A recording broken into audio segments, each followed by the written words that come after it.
It is being recorded, and if you don't want your image shown, then just turn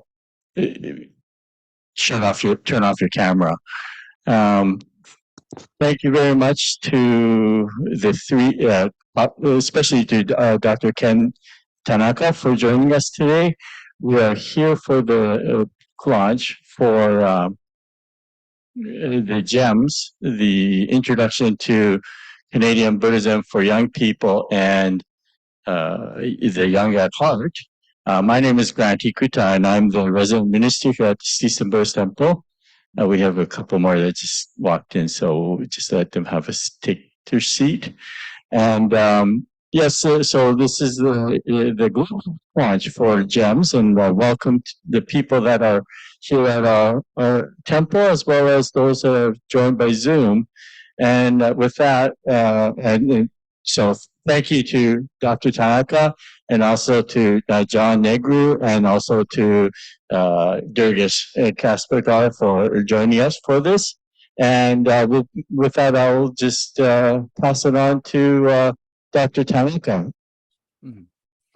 Oh, okay.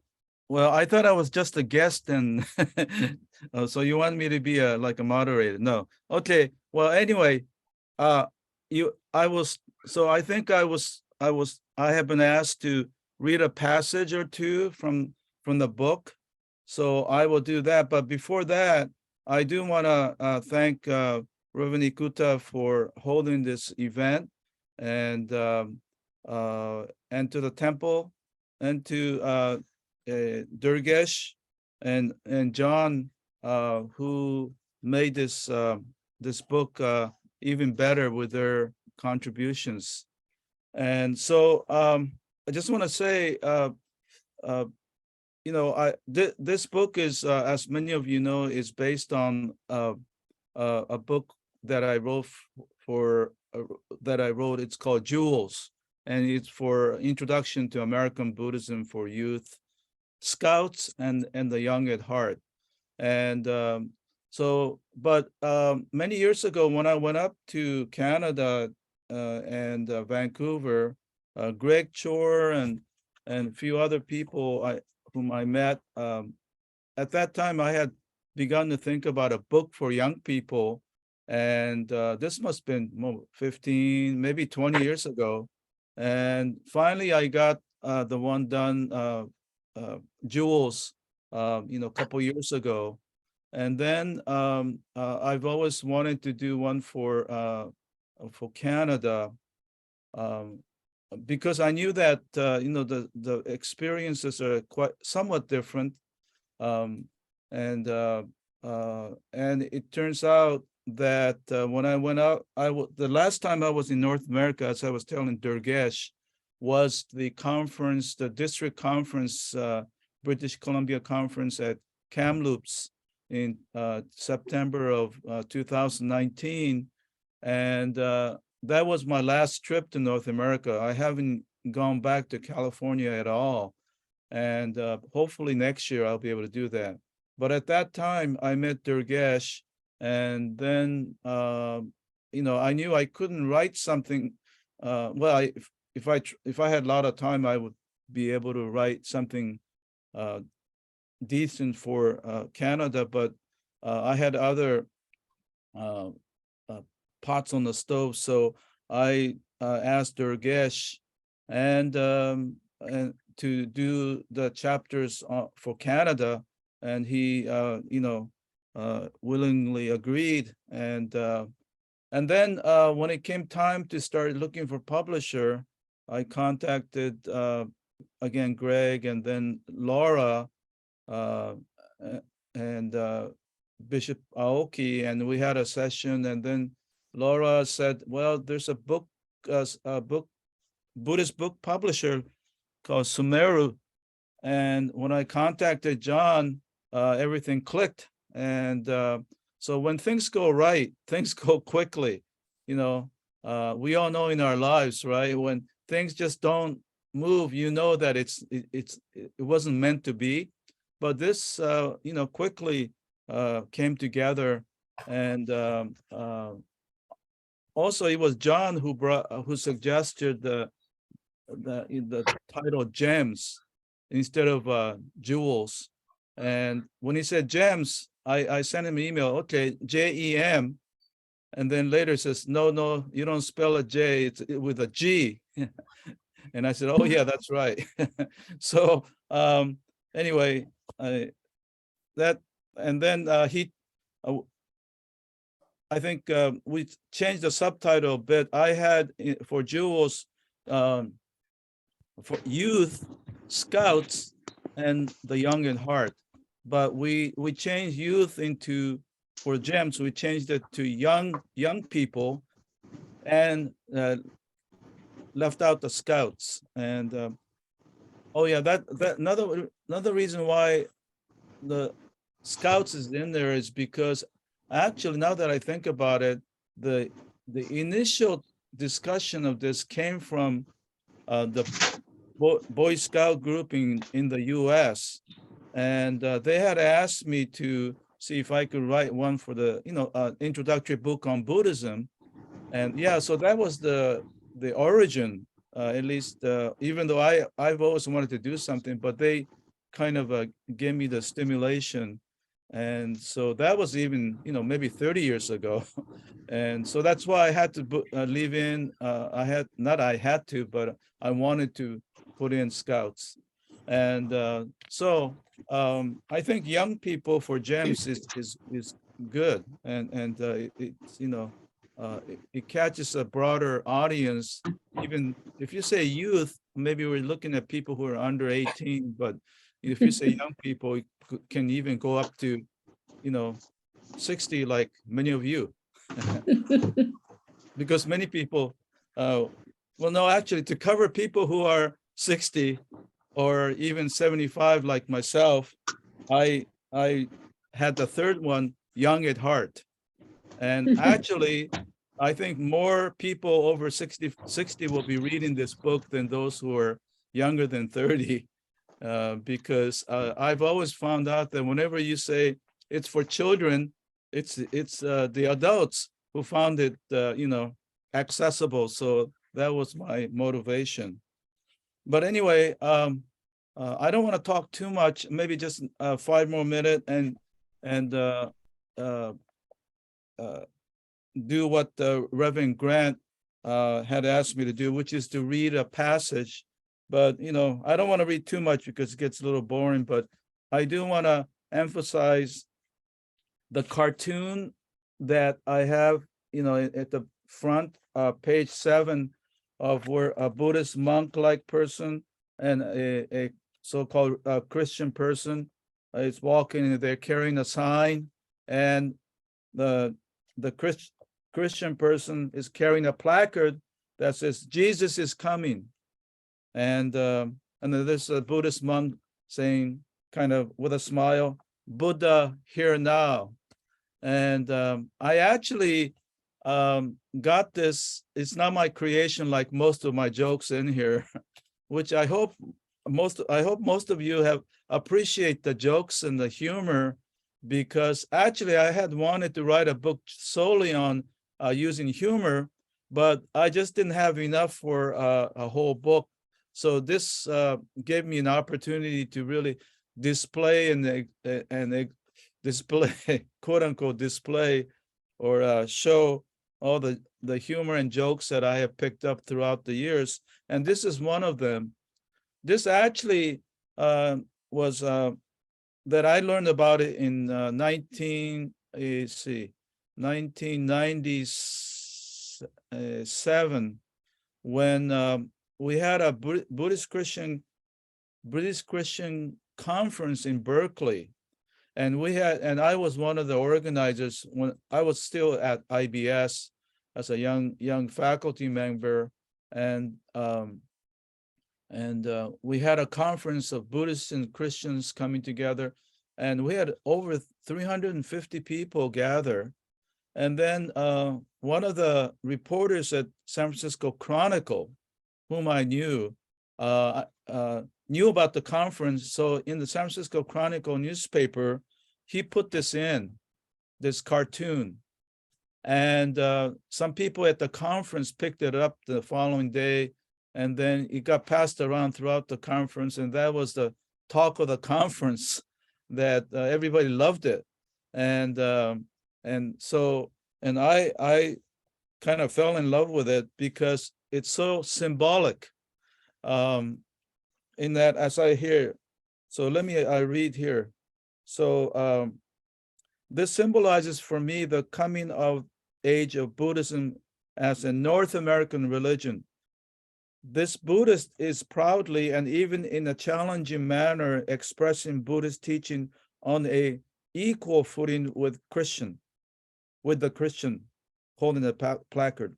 Further, 35 million people, or 1/10 of the population in Canada and the US, are either Buddhist sympathizers, or have been strongly influenced by Buddhism.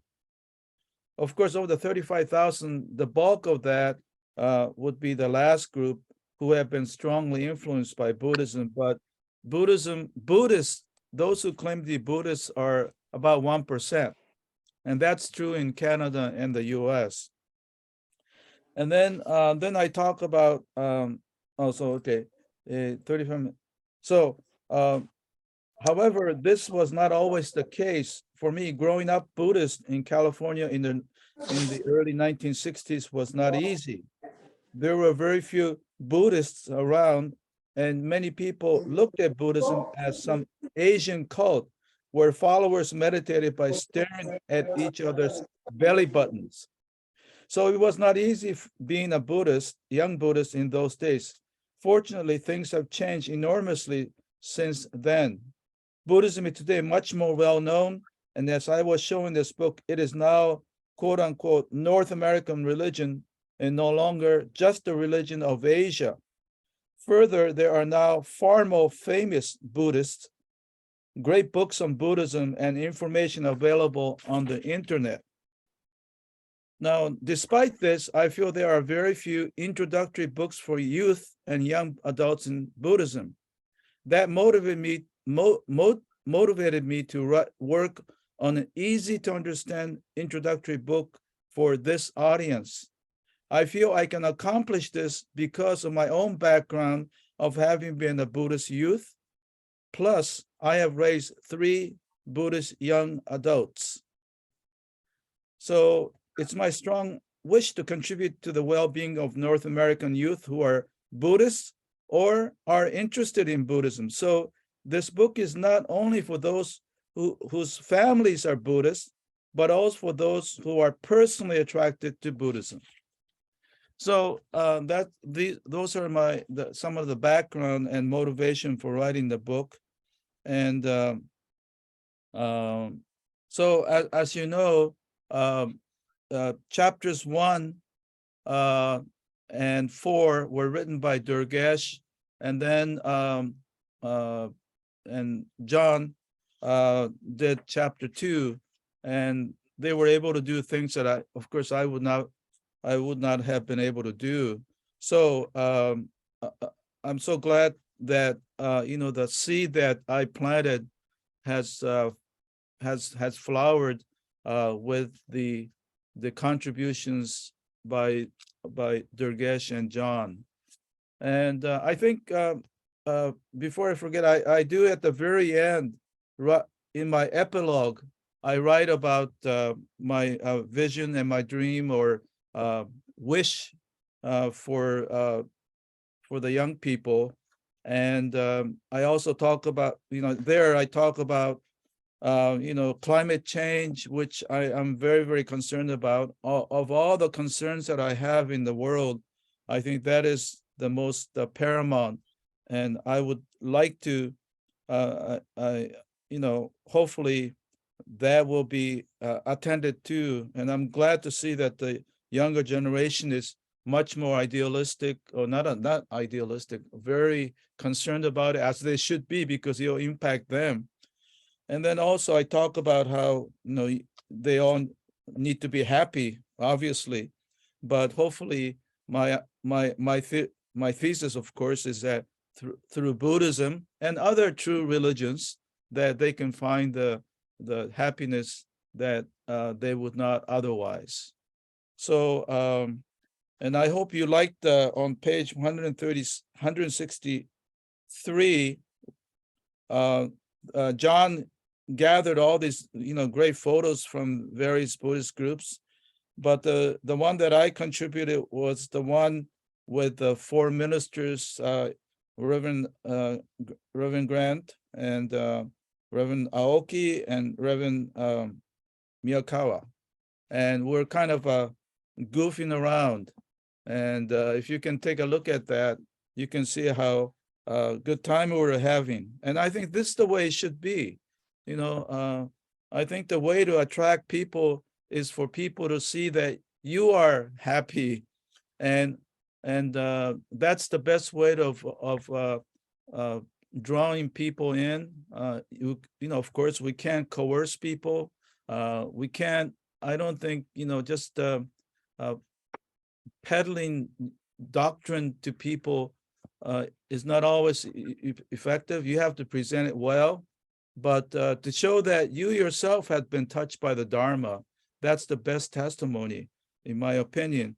So I'll end it there. Well, thank you very much, Dr. Tanaka. And I'm sorry, I didn't mean to throw you under the bus there. I just figured people wanted to listen to you more than me. So I turned it off, turned it over to you sooner. Oh, you didn't flatten me out. You just inflated me.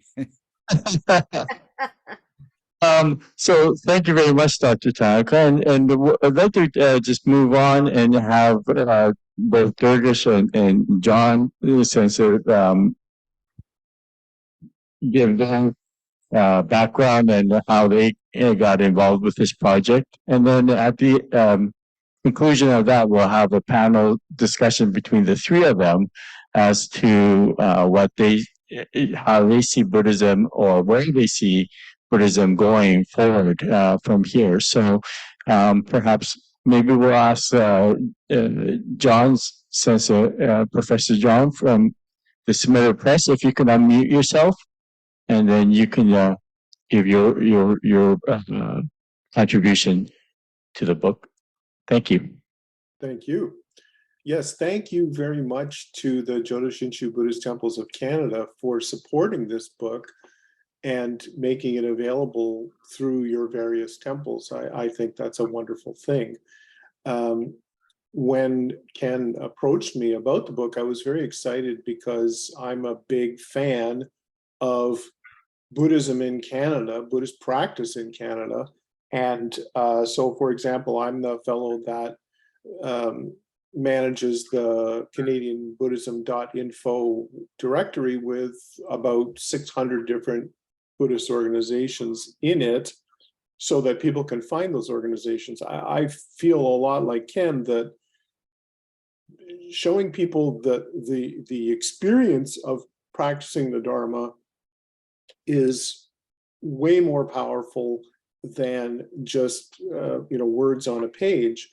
And so in my contribution to the book, I really try to give a shout out to many of the people who have been part of my Buddhist journey over 50 years, who are wonderful people. And I thought, well, gee, young people who read this book might look at those life stories and say, oh yeah, I could see myself in that picture. I could do something like that, and would be warmly welcome in to do it.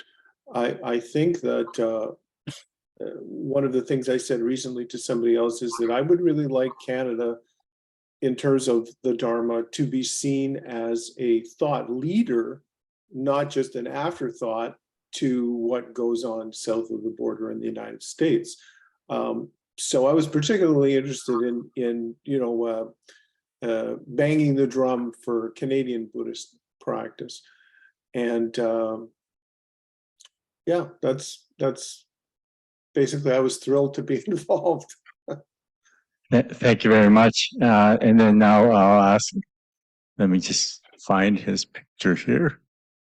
I will then ask Durgesh Sensei to, there we go, and this add his contribution.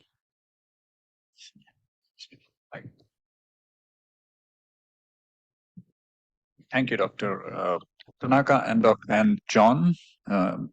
It's a great journey to be with you for this book. I really enjoyed it. I contributed 2 chapters in this book. I had met Dr. Tanaka in August or July of 2019 during the Kamloops Jodo Shinshu Buddhist Temples of BC convention, where he was a guest speaker. Really enjoyed his presentation, the interaction, conversations, and then we interacted over email. And then in 2020, he asked me to if I could write 2 chapters for the book. I said yes. The time which he said was like a year or so. I completed it within 9 months, gave it to him, because then he could have a lead time finding the publisher.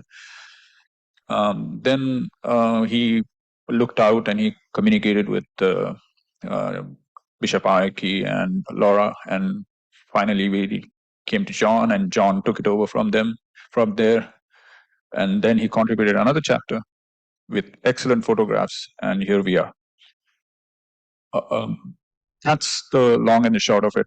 I am with this temple for the last 3 years. I'm on the board of the governing board. I really like how I like the so I personally go through a journey every time I interact with fellow Buddhists in this temple. And for the last 2-3 years, with the interaction with Dr. Tanaka and John, that has led to a great journey of inner growth. That's all I would like to say. Thank you.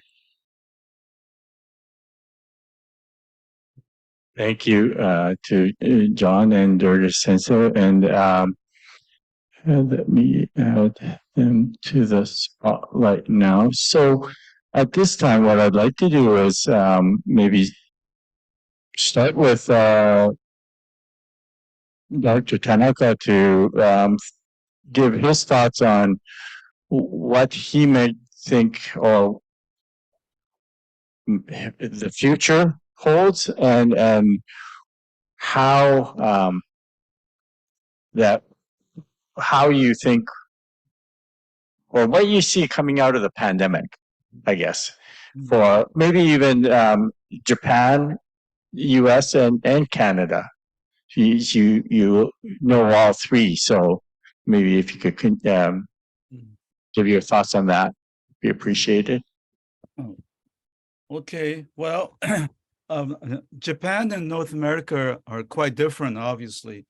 And so I don't think I want to talk about Japan too much, although I can say that unfortunately, I would say the impact of Buddhism is diminishing in terms of even for death rites, funerals, memorial services, etc. Especially with the pandemic, people are skipping funeral services, or even if they have the funeral services, they won't do the Seventh-day memorial service together, which is how it's been run. You have this funeral, then you have the Seventh-day memorial service right after, but they're skipping even the Seventh-day memorial service, and so that's I think is indicative of. But having said that, there are other phenomena that are encouraging. One is, right after the 2011 great earthquake and tsunami, religious organizations, particularly Buddhism, and especially young priests and younger people, have contributed to social engagement, and there are groups and people that are much more interested in that area of engaged Buddhism, just not keeping it at the temple, or concerned only with funeral rites and memorial services and that kind of thing. One of another development has to do with the nurturing of what I call clinical psychologists, or they call it clinical religious psychologists. And even when I was still working at Musashino University, which is a Jodo Shinshu-based university in Tokyo of about 10,000 students, the last couple of years, right after the earthquake, with all this engagement, we developed a program of nurturing clinical psychologists, basically not only priests but lay people, and we only had a ability to educate or take in 7, I think it was 7 students, but we had over 50 people applying. So we had a tough time trying to select good people. So I found that to be indicative of the interest. So that's just one glimpse. And of course, there's always been interest in Buddhism as a form of source of study or object of study. Beyond the schools or, Jodo Shinshu or Zen school or Nichiren school, beyond the religious organization, there's always been interest amongst, so more or less the intellectual to study, especially texts like Tanisho. And that's always so popular. And we have adult classes, and people take classes in them. In fact, I'm teaching a class. I just taught a class at one of those institutes, and I had offered a class on American Buddhism, but no one signed up for that. As in the past, there were about 10 people who signed up, but somehow, maybe because of the pandemic and because I would only do online, no one signed up last year. But this year, I thought I'll do one on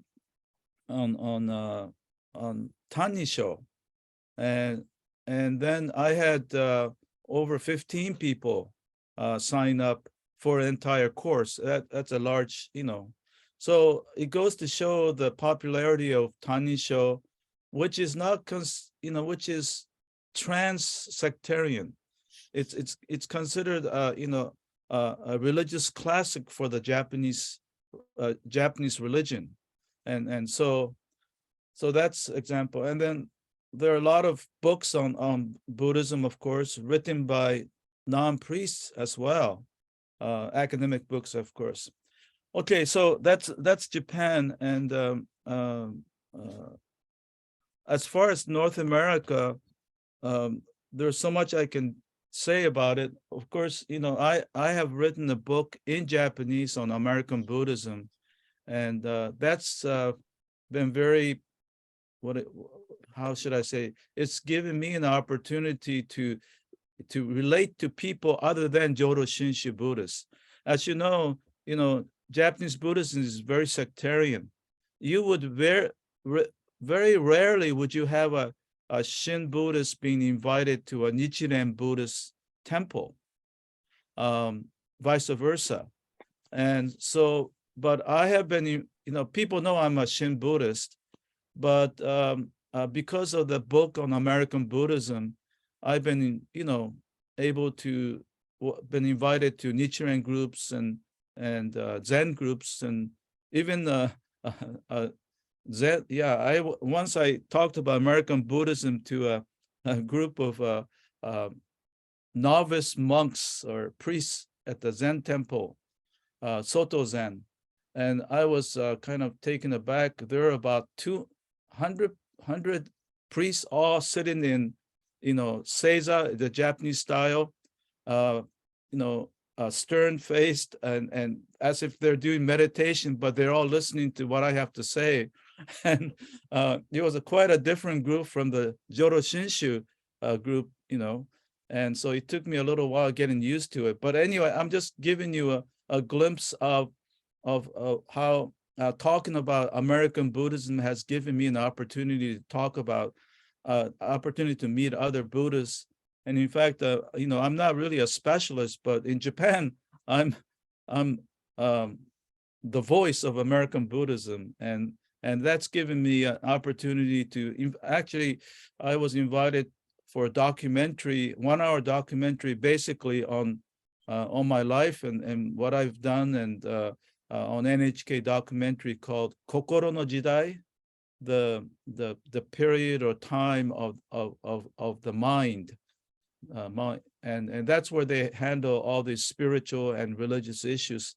They don't want to call it religion because that's a whole other issue, because in Japan, religion has a kind of sometimes a negative connotation, like what happened recently with Prime Minister Abe being killed because of the assassin's connection to the reunification church. So they're calling this assassin was his name Yamagami, I think. Yeah, and he his mother was involved in the reunification church, and she had donated a lot of money, and consequently, his family was really traumatized because of the mother's involvement, and so the whole issue of cult has come about. I mean, there's a lot of talk about cult, and of course, in the 1990s, there was a issue, the sarin gas incident of the Omu Shinrikyo, and that really shook the Japanese society, and so religion for many ordinary Japanese has a kind of a connotation of being cultish, and they're calling people like the prime minister's assassin, calling him religious Nisei. That's a really strange term, religious Nisei, the offsprings of parents who are, deeply involved in these cults, and they're damaged by it. And so, but I have been saying, and I think I should write something on this, we don't like the term religion, religious Nisei, or, equating religion with cult, and because it's not the case, and 99.9% of religious groups are not cult like these groups. Anyway, so so let me just make a very brief comment about my perception of what to expect in North America. I think that the situation is better for North America because first of all, religion is more valued. Religion per se is more valued than in Japan. The parents are predisposed or want to have their children be go to a temple or church and get religious education, and so that the value of religion in North America is much more solid, and bodes well for young people taking interest in religion. And in that context, Buddhism is one of the non-Judeo-Christian religions that have been taking fold. And as we talk about in the book, about 10% of the population are either Buddhist or sympathizers, or those who know a lot about or have been impacted strongly by Buddhism.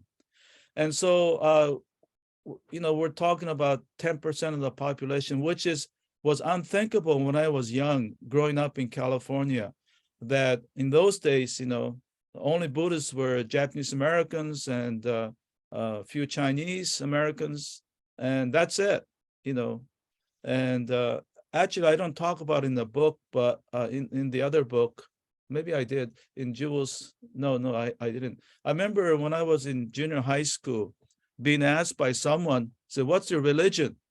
And I had started to go to a Buddhist temple in Mountain View, California.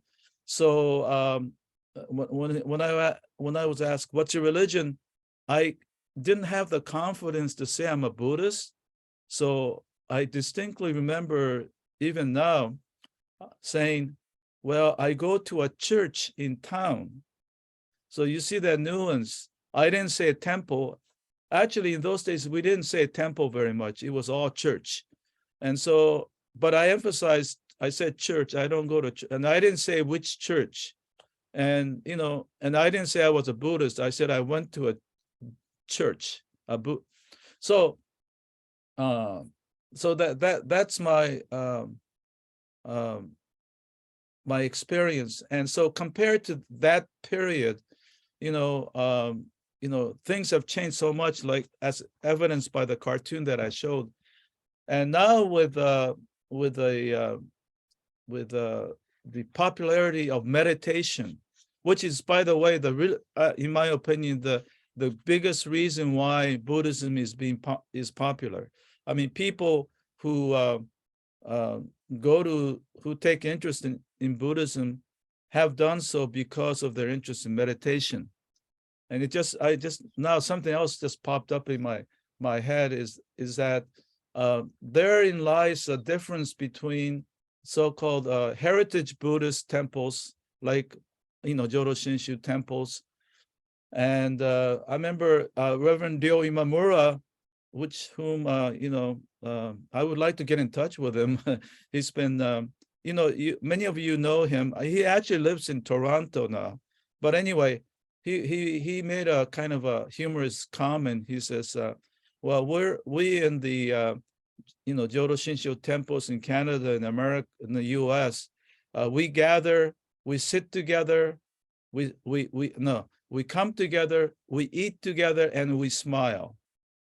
Whereas the newcomers, those who are interested in Buddhism, they come and sit together in meditation. So actually, he did it better. He said, well, the people who are interested in Buddhism, they like to meditate, they come and they want to sit together, while we, the heritage Buddhists, like to come together, eat, and smile together. But anyway, that's a whole nother issue between so-called ethnic Buddhists and, other Buddhists. And I don't like the term ethnic Buddhists because I think it's no longer applicable. Yes, the Jodo Shinshu temples are rooted in Japanese culture and tradition, but as we can see by John and Durgesh, that people who are involved in Buddhism are no longer of Japanese heritage. So anyway, I'm talking about a lot of things, but again, I think the future, and I'll try to bring it together, come to an end, but the future of Buddhism in North America is one that is not declining. I think it will continue to grow, not exponentially. I don't, it's never going to take over, Christianity in the next 100 years, and we don't, necessarily want that. But I think that it will cater to a certain group of people who are, I think more not only interested in meditation, but who are more sensitive about life in general, especially the dukkha in life. That because Buddhism is very sensitive to dukkha and how we deal with it. So people who are sensitive about things like that, who understand the fragility of life and the difficulty of life, and they want to deal with it, more directly and personally and directly and honestly, and I think that well, let me just say in relation to that, I don't mean to criticize, Christianity, but at least the Christianity that I was introduced to at an age of 10 in California, I actually went to a Christian church for about a year and a half. It was Seventh-day Adventist, and they were great people. The minister was wonderful. I really liked them as people, but I had difficulty with their doctrine.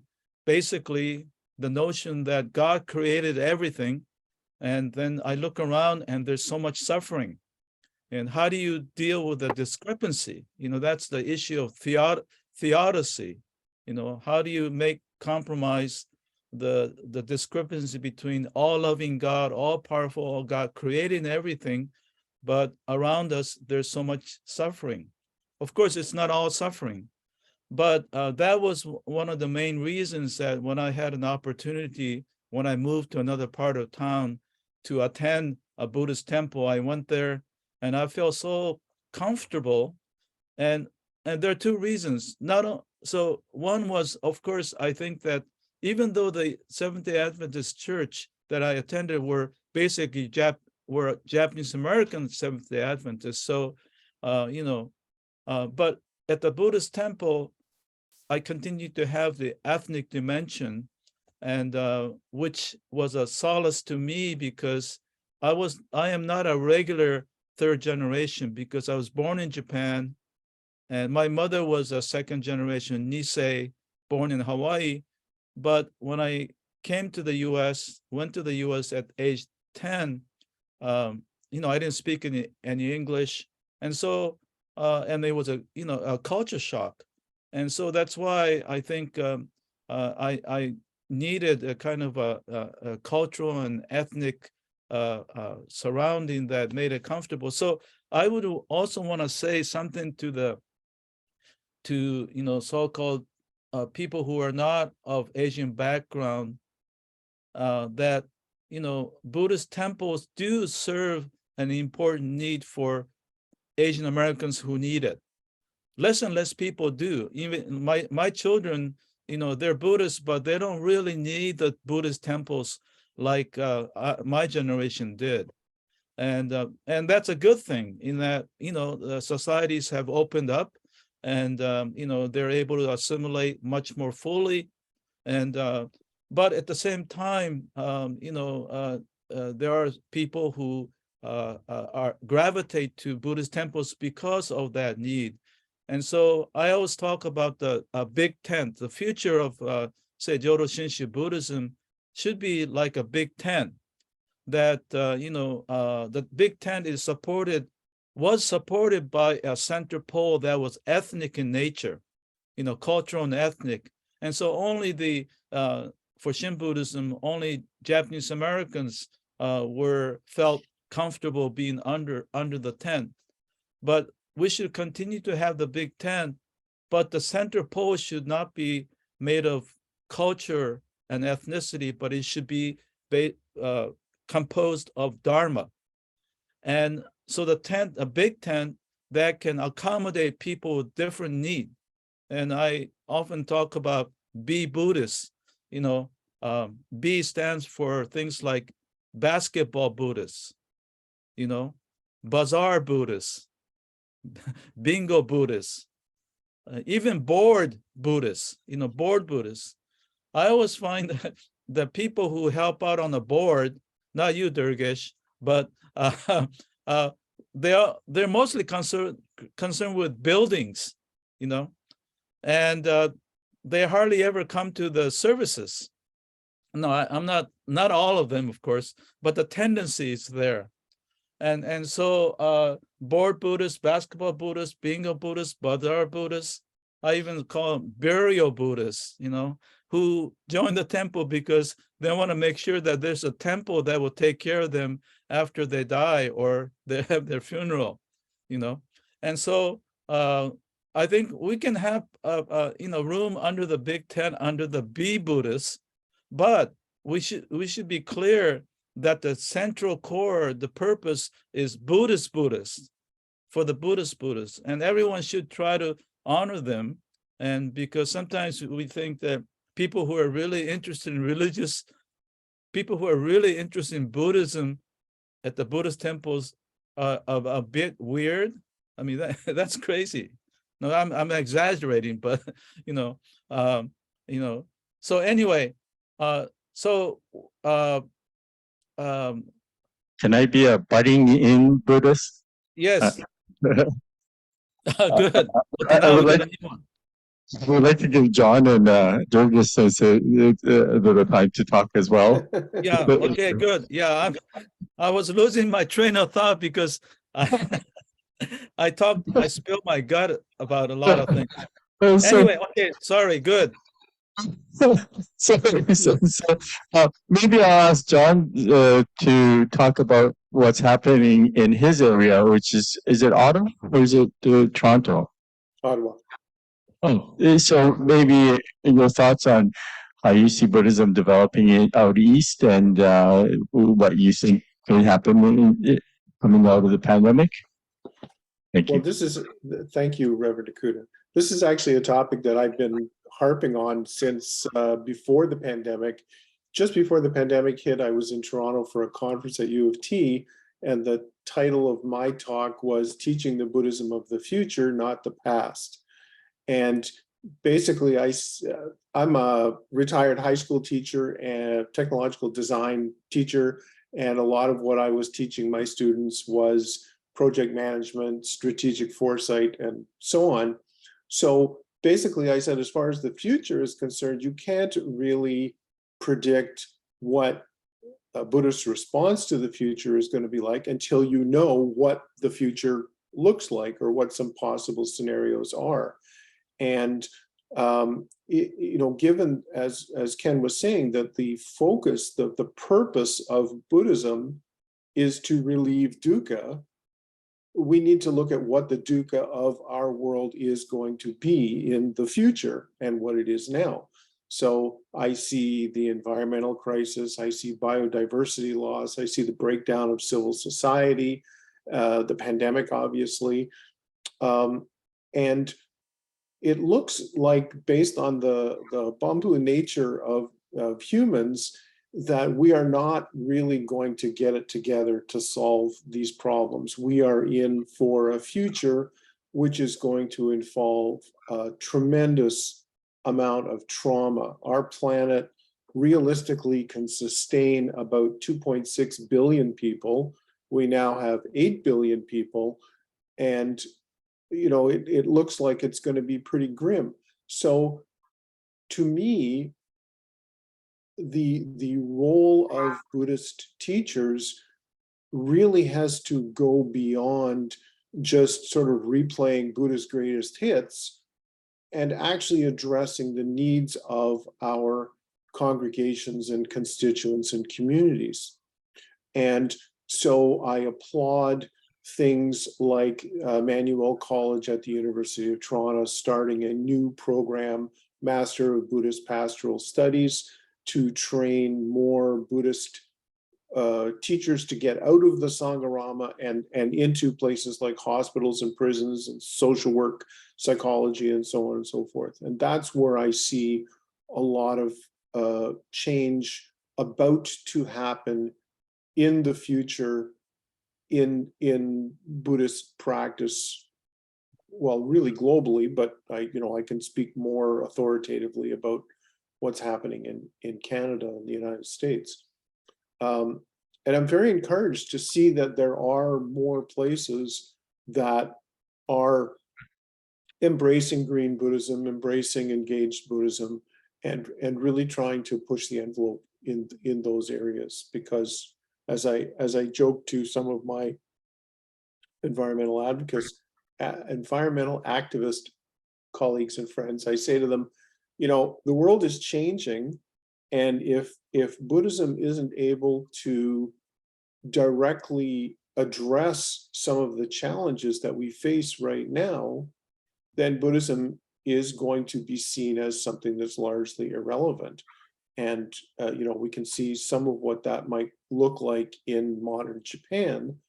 But at the same time, as Ken says, there may not be that many Buddhists in North America, but the Venn diagram of all the people who are influenced by Buddhist thought is huge.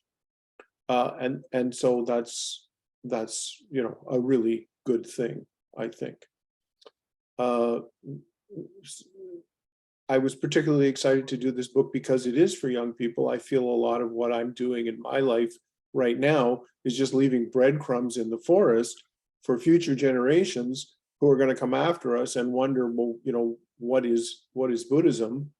And books will be out there for them to read. That's my take. Thank you very much. And now I'll listen on to Durga Sensei to talk about maybe out here on the West Coast. Thank you. Can you hear me? Yeah. Yep. Okay. one thing about the pandemic is that I feel, and it's my personal opinion over here, is that the outreach over Zoom was a pioneering thing which came about. And we saw in our temple, like earlier, the Sunday service would be, people coming into the temple, and that's it. Later on, when the pandemic began, Buddha Sensei started a Zoom service, and then he could reach out to people in different cities of Canada and even the United States. And that was a major change, and I think it's for the better. Our membership has increased. We could reach out to a lot of people. And I see that as a positive sign coming out of the pandemic. Now we have hybrid services. People come into the temple and there is a Zoom call as well. So the outreach has increased. Regarding the future of Buddhism, I'll speak specifically to Canada. There are two ways, two aspects to this. One is an inward aspect. The internal part of the country is that the growth of Buddhism. And there are four factors over here. Number one is increased immigration from Eastern and Southeast Asian countries, from China, from Vietnam, from Laos, Cambodia, all the regions, Buddhist countries, people coming into the country on different grounds, permanent migration, students, visitors, work permits. The second point is the Multiculturalism Act of 1988, which gives distinct rights, identities, powers for ethnic minorities to assert themselves and practice their own religion. So it's a very unique legislation through which Buddhism can establish itself, propagate itself, and grow. The third aspect would be increase in religious institutions, branches, sanghas, temples, congregations, which falls under the Multiculturalism Act of 1988. And the fourth aspect would be the curiosity of the Caucasian community. The recent census showed that people with non-religious affiliation in Canada has gone up to 34% from 23%. Like the last census was 23%, now it has gone to 34% across Canada. And in that category, non-religious affiliation, we have agnostics, atheists, people with spiritual backgrounds. They just say spiritual, beliefs. If you take agnostics, agnostics say that God is too complex a matter for humans to understand. They don't deny the existence of God, but they say it's too complex for humans to understand. Buddhism fits well in that category. People, Buddhism can appeal to agnostics. People who are atheists, they deny the existence of God. Buddhism again fits well in that category because Buddhism doesn't speak of God. People from spiritual background who are interested in just spirituality, Buddhism fits there as well. So I see a good potential for Buddhism to grow into this country on these four aspects. This is the inward part of it, like something which is internal in a country and which can grow. Now, Buddhism in Canada cannot just be looked at from an internal aspect. We should look at it from an external point of view. What can a country contribute internationally?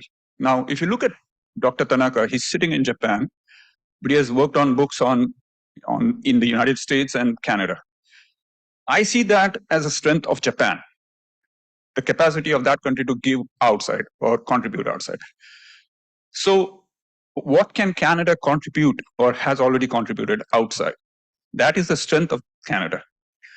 So I would like to mention 3 or 4 examples. One was Richard Robinson. He came out of Lethbridge, Alberta. He was associated with the Jori Shinshu temple over there. He established the first Buddhist studies program in University of Wisconsin, Madison in 1961. He died very young, and that was a sad part of it. The second one was Masatoshi Nagatomi, who established the second program in the United States. The first one was Robinson's in 1961. Nagatomi established the second Buddhist program in Harvard in 1969. Now, these are not small achievements. These are major landmarks. And Nagatomi was so good, like he was so different. He did not concentrate on his publications, getting his name out. He focused only on his own students, how he develops them as students in Harvard. The third one was Leslie Kawamura. He established the Numata Chair of Buddhist Studies in University of Calgary, and he founded the following organizations and served in executive roles during the formative periods: the International Association of Buddhist Studies, the North American Association for Buddhist Studies, the Canada-Mongolia Society, the Society for Tibetan Studies in Alberta, the International Association of Shin Buddhist Studies, the Buddhism section of the American Academy of Religion. And University of Calgary awarded him the President Award for Internationalization in 2004 and the Order of University of Calgary in 2010. So all three came out of the Jodi Shinchu Temple in Ramy, Alberta, I think, which went to Lethbridge in 2006. It closed down in 2006 and went to Lethbridge. All three were associated with that temple. And with the exception of Robinson, the other two were of ministerial background. Now, this is the contribution of Canadians internationally. That's thought leadership, which John was focusing on. And there are many examples, like Dr. Frances Garrett from University of Toronto. She was a part of the collective Buddhist Studies program, manifesto, collective Buddhist Studies manifesto. The American Academy of Religion had in its conference last year in November 2021, there was a specific Buddhist Studies roundtable established over there, and Francis contributed towards that aspect over there. And these are just 4 examples. There may be many others who I may not know, but their role in going internationally over Canada and shaping the international discourse on Buddhism is thought leadership. And that I see as an intrinsic part of Canadian Buddhism and the growth of Canadian Buddhism. That's all I would like to say. Thank you very much. Thank you to the 3 senses. Now, what I'd like to do is actually open it up. It's been an hour now, so I'd like to actually open it up for questions from the people who are joining in. So I'm just going to take off our spotlights and the gallery. So maybe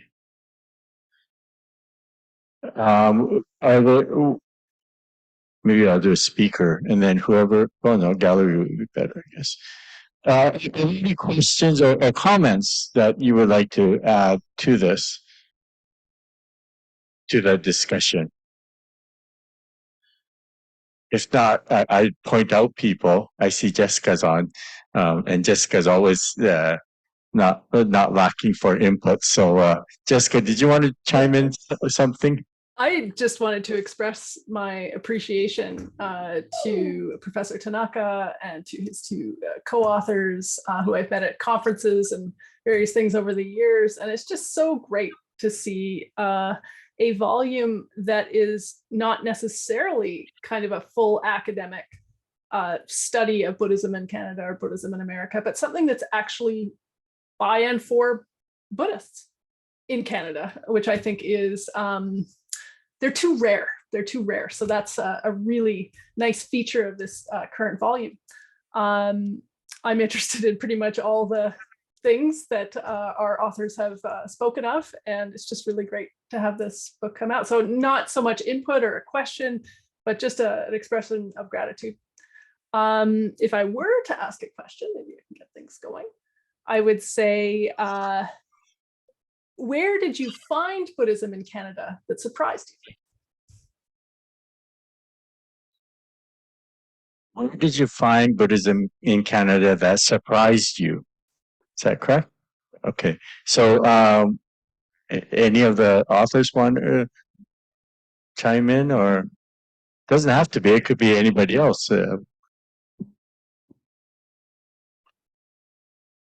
I'll jump in there. So when I started practicing Buddhism, when I first crossed paths with Buddhism in the late 1960s, there were about a handful of Buddhist organizations in Canada. And just before the pandemic, there were about 600. To get back to Reverend Akuta, your question about the pandemic again for a second, in my most recent update of my directory of Buddhist organizations in Canada, I discovered that about 50 of them had gone out of business or closed or were just shell corporations since the onset of the pandemic. But as Durgesh has said, we now have a much broader spectrum of media through which sanghas can communicate with each other. I would say that's the place that I've been most surprised, or not so much the place, but the degree of uptake in Canadian society of Buddhism. And not just one brand of Buddhism, not just Japanese Zen, not just, Vajrayana or Theravada or whatever, but the whole shebang, right? So that would be my answer. And hi, Jessica, by the way. It's been a long time. Thank you. Yeah, if I may comment on that aspect of it, I always when I talk about American Buddhism, especially in Japan, I say, which city in the world has the largest number of Buddhist schools? Not number of Buddhists, but schools.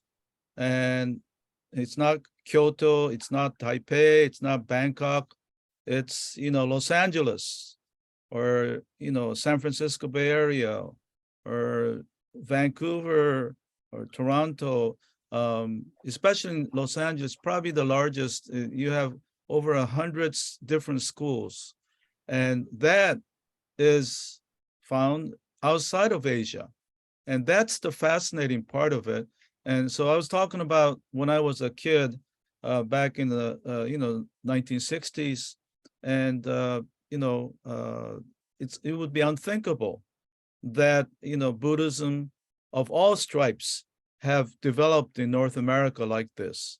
And it's not only on the West Coast, but on the East Coast, Chicago and New York, and so that's my surprise, in that you're able to engage with Buddhists of other schools. And that's one of the things that I really benefited when I was living in Northern California. I was a member of the Buddhist Council of Northern California, and I met Buddhists of all different backgrounds, and I particularly was impressed with Vietnamese monks and what they had gone through as coming on a boat people, and I saw their dedication and their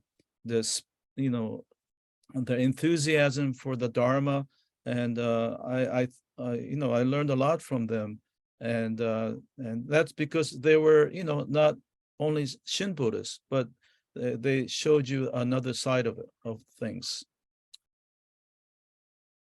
I have a different answer to your question, Jessica. Around 13 to 14 years ago, my wife and I had gone to Salt Spring Island, and we had rented a cottage over there. And behind the cottage, we found ruins, Buddhist idols, stone idols. And I was surprised. We couldn't make sense. Must have been a broken temple or something. There were around 5 to 6 idols. So we asked the owner, and he said they have been there for years, since he remembered. And I think he owned the property like 20, 30 years minimum. That was when Buddhism surprised me in Canada. It was a very different experience, all by itself, on its own. That's all I have to say. Thank you very much. Anybody here in the Hondo would like to say anything? Yes? Yeah, speaking. Yeah, speaking to the mic. And Thank you, Sensei. What I'm hearing and what it sprung to mind was this idea of crisis in the world now. And whenever there's a crisis, I heard the snowstorm in Buffalo was just causing such a crisis. Snow has happened before in Buffalo, but today all the infrastructure was not available. So what did people do? Well, they connected, they came together. They knew there had to be a challenge and an opportunity to arise from that crisis. And we know right now in the world, there are many different groups coming together to try and solve some problems. And a lot of the time I think to myself, that's thinking that we've had for some time now. But I think what's opening is really that opportunity for the Dharma, as we're hearing, for the heart that is in people to come together, to connect, and to look in the moment, but to look and gather for the future. And I'm hearing that from Dr. Tanaka. I'm hearing that from Durgesh, and certainly from John, that there's opportunities for all of us. And I think that sometimes we are not always, it's not always easy to stand up and say, I am this, I believe in this, I'm willing to help. And I think that's the opportunity. We want to seize it now. We have to, because it's our livelihood as human beings, the 8 billion of us that are around right now, and more to come. But there won't be if we don't come together, look for some solutions, and listen to one another, to really listen to something that has been said before. 2,500 years we've heard the Buddhist stories, and it's story that we've heard, but now we have to put it into action. And I think that's what, as Buddhist followers and people that are listening to what has been said today, we can take it away. We can speak to our children with this, and my children in their 50s, but can speak to the grandchildren who are very interested. They sometimes need an outlet, and I think that's what we can offer. So thank you, everyone. thank you, Rose. And I'd like to actually acknowledge Laura and maybe give her we'll give Dr. Tanaka the final words at the end, but if Laura could say a few words on behalf of JSPTC, that would be great. Thank you, Reverend Grant. Yes, I'd just like to express my gratitude to, first of all, Dr. Tanaka for starting off this journey, and to Durgesh to working with him, and then to John coming on board and helping out. It was great to be a facilitator in this process, as Greg and I were, and we are very appreciative of all the work that everyone has done. And I just find it very interesting to listen to the comments and to think about, especially Dr. Tanaka's comments about, I'm sorry, I have a dog here who thinks it's supper time. So yeah, anyway,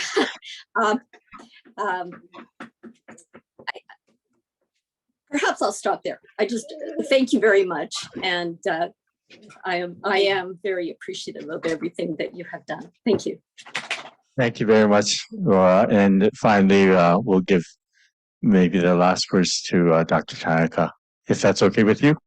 Oh, yeah, it's okay. But like the last time I talked too much, and I usually don't. I'm usually very kind of not as talkative, but I think the environment has made me talk about things that I wasn't going to talk about. Anyway, I think in closing, the cover of the book, this one that John selected, I actually initially didn't like it so much, and I told him so. And but then he explained, and then now I appreciate it more. It kind of symbolizes, the three people here, and they kind of represent the diversity of the Buddhists, and but it, at least and it also speaks to the construction, creating something, and which is I think the theme of Buddhism in North America, and it continues to be created, and I think that we're in an exciting time. Durgesh was talking about how younger generation is not interested in organizational religion, organized religion. So many of them are, not religious, but spiritual. So I think that there is a opportunity for Buddhism to even be stronger in North America. And in order to make that happen, I think we have to be open. And I know the Stevenson Temple appears to be open to the broader community, and we should all also be willing to be open to other ways of practicing. And we talked about how meditation is a important component of that. And there are many people who are interested in meditation because it doesn't necessarily have to do with enlightenment or liberation, but it helps them in their own lives, reduce suffering, reduce stress, and enhance concentration. And I think we should be open to those kinds of needs, and not shut them out by saying, well, that's not Buddhist because you're not concerned about Shinjin or Satori or enlightenment. And so I think with those kinds of needs being met through Buddhist practices like meditation, and we should actually also consider opening up Shin ideas of how we think about Shinjin and Nembutsu. Nembutsu can also be considered meditation. And so there's an opportunity for a lot of ways to construct Buddhism in North America.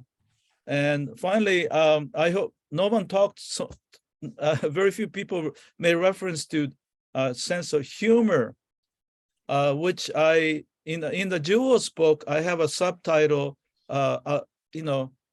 Jewels, an Introduction to American Buddhism for Youth, Scouts, and the Young at Heart.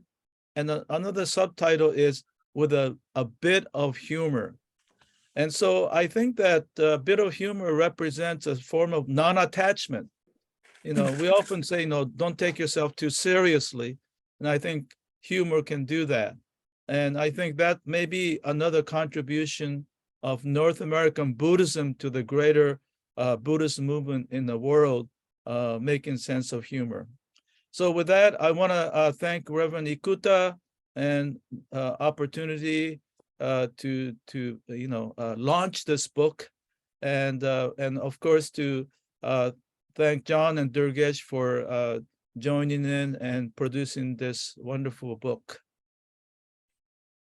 Thank you, Dr. Tanaka, and to John Sensei and to Durgesh Sensei, and to all of you for joining in on this global book launch.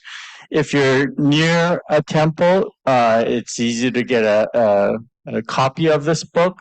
If you're not near a temple, Laura, how should they get their hand on the book? The book can be purchased directly through John at Sumuru Press, and we did circulate to all the temples the book launch information.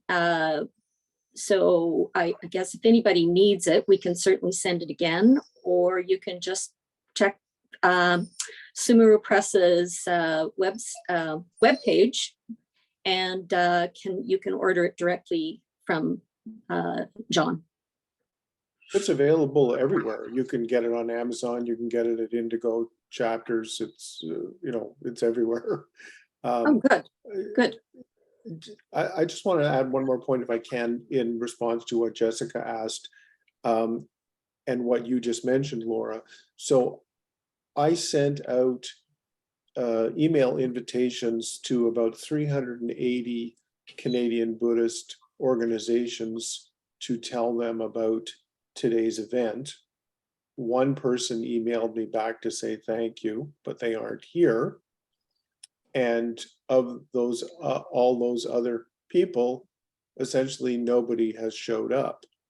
So that is a disappointing surprise to me, because I would like to see more outreach and community building and organizational development from Canadian Buddhists to learn from and share with each other.